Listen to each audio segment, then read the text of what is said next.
শেষের দিকে যে রিভিউটা আমরা দেখলাম বাংলাদেশের পক্ষ থেকে, সেটা আসলে কিসের রিভিউ ছিল আপনারা কি বলতে পারেন? হোয়াইট বলের রিভিউ? না, হোয়াইট বলের আসলে ইন্টারন্যাশনাল ক্রিকেটে কোনো রিভিউ হয় না। তবে আমরা ফ্র্যাঞ্চাইজি ক্রিকেট লিগগুলাই দেখি হোয়াইট বলের রিভিউ নিতে। বিশেষ করে সেটা ইন্ডিয়ান প্রিমিয়ার লিগে বেশি দেখা যায় হোয়াইট বলের রিভিউ তারা নেয়, ব্যাটার কিংবা বলার। কিন্তু ইন্টারন্যাশনাল ক্রিকেটে আসলে এই নিয়মটা এখনো বলবৎ হয়নি যে হোয়াইট বল হবে আর কেউ সেটার এগেনস্টে রিভিউ করতে পারবে, এরকম নিয়ম আসলে নেই। তো তখন আসলে তাহলে লিটন কুমার দাস এবং মেহেদী হাসান মিরাজ তারা দুজন মিলে আসলে কিসের রিভিউ নেয়? তারা আসলে রিভিউটা নেয় হচ্ছে এলবিডব্লিউর।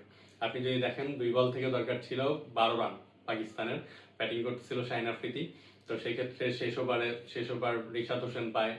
আমার মনে হয় যে ক্যাপ্টেন মেহেদী মিরাজের একটা হয়তো বা মিস ক্যালকুলেশন ছিল কোনোভাবে, যার ফলে রেগুলার 5টা বলারই আসলে ওভার শেষ হয়ে গিয়েছিল, যেখানে আসলে পেস বল শেষ ওভারে মেহেদী কন্টিনিউ করতে পারেনি, শেষ ওভারে রিশাদকে নিয়ে আসতে হয়।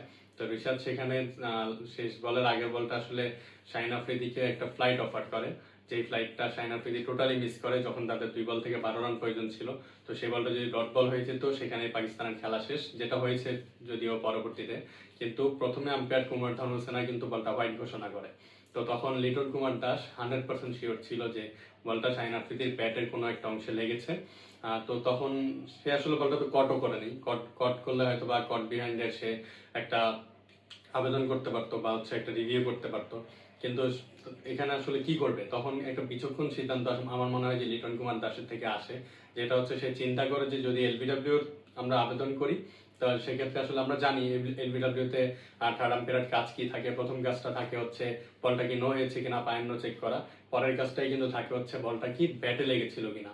যতটুকু গ্যাপ থাকুক ব্যাটের সাথে বলের, সেখানে কিন্তু অবশ্যই এলবিডব্লিউর ক্ষেত্রে সবসময় থার্ড আম্পায়াররা চেক করে যে বলটা কি কোনোভাবে ব্যাটে কোনো জায়গায় টাচ লেগেছে কিনা।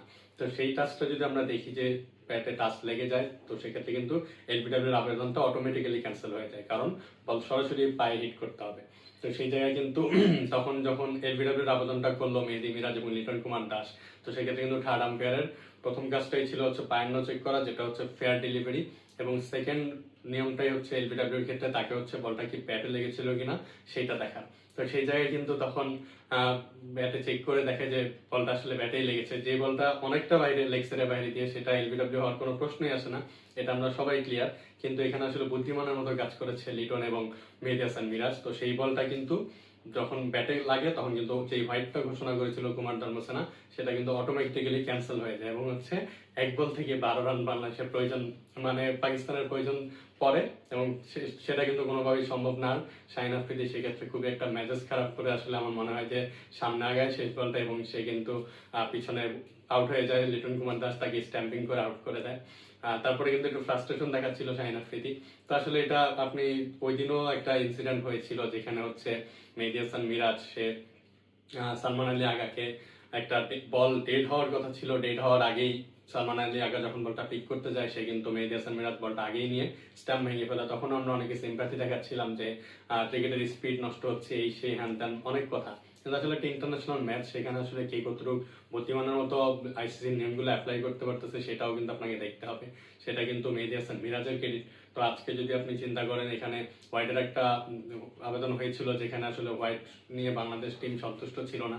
তো তারা আসলে সেটা এলবিডব্লিউ রিভিউ নেওয়ার মাধ্যমে আসলে বলটাকে ডট করে দেয় এবং শাহিন আফ্রিদির মাথাও সেখানে খারাপ করে দেয়। তো আজকে আরেকটা ইন্টারেস্টিং ব্যাপার দেখছিলাম যে গতকালকের ম্যাচটা যখন সালমান আলী আগে আমরা দেখেছি কিভাবে আউট হয়েছিল, একটা হতাশাজনক আউট। আজকেও কিন্তু সালমান আলী আগে একটা বল ডিফেন্স করেছিল, সেই বলটা রানিং হয়ে মেহেদী হাসান মিরাজের কাছে আসতেছিল, সেখানে মেবি ফাইভ মাস্টার ছিল, সে কিন্তু বলটার কাছে একটু যেতে নিয়ে ওর পিছনে চলে আসছে। তখন কিন্তু শামীম চৌধুরী বলতেছিল যে ডোন্ট পিক দ্য বল। সেই মুহূর্তটা খুবই হাসি পায় আমার। সে আসলে আগের দিনের মেমোরিটা রিমাইন্ড করে দিচ্ছিল যে বলটা পিক করতে গেলে হয়তো আরেকটা রান আউটের চান্স হতে পারে। তো বাংলাদেশ ম্যাচটা জিতছে, বাংলাদেশ সিরিজ জিতে গেছে 2-1। দ্বিতীয় ম্যাচটা বাংলাদেশ হতাশাজনক একটা পারফরমেন্স করেছিল, কিন্তু আজকের ম্যাচটা জিতে বাংলাদেশ ঘরের মাঠে 2015 সালে শেষবার বাংলাদেশ পাকিস্তান ঘরের মাঠে ওডিআই সিরিজ খেলেছিল, যেটা কিন্তু হোয়াইট ওয়াশ হয়েছিল পাকিস্তান। তো এবারও কিন্তু আসলে পাকিস্তান বাংলাদেশে এসে সিরিজটা নিয়ে যেতে পারলো না, এবারও তাদের আসলে হোয়াইট ওয়াশ হয়নি কিন্তু হেরে যেতে হলো। তো ভালোই লাগতেছে বাংলাদেশ জিতার ফলে। নেক্সট আবার আপকামিং সিরিজ আপনাদের দেখার জন্য আমন্ত্রণ রইল। ধন্যবাদ।